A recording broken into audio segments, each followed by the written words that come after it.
My name is Hanna. I'm from Belarus.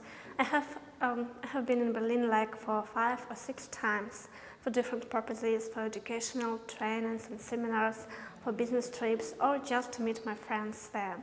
And every time for me it's very interesting to compare my impressions of Germany and Berlin with my parents once when they visited Jeddah that times for business trips. My parents were very happy and excited about these trips because, that time it was like the first away point to go to the West for Soviet people. And also my parents were very happy because in Jeddah they could buy such goods that were in a very huge deficit in Soviet Union at that time. For example, like famous sewing machine Zinger, or coffee machine, or coffee machine, and by the way, all these goods are still working at my parents' house.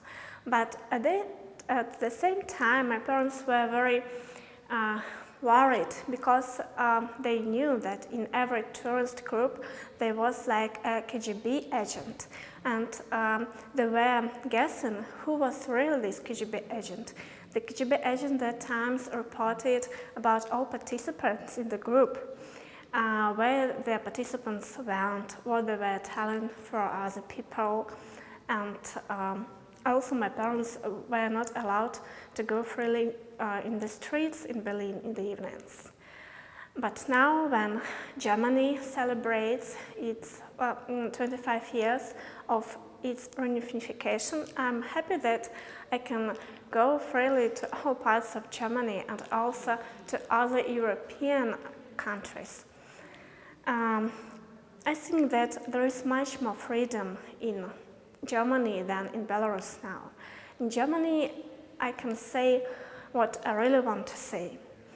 When I meet my friends from different cities in Germany, sometimes I can feel different between them, difference between friends from Berlin or Frankfurt am Main or Munich. Different way of thinking, maybe different mentalities, but the main thing that my German friends are free now and they can choose what to do and where to live.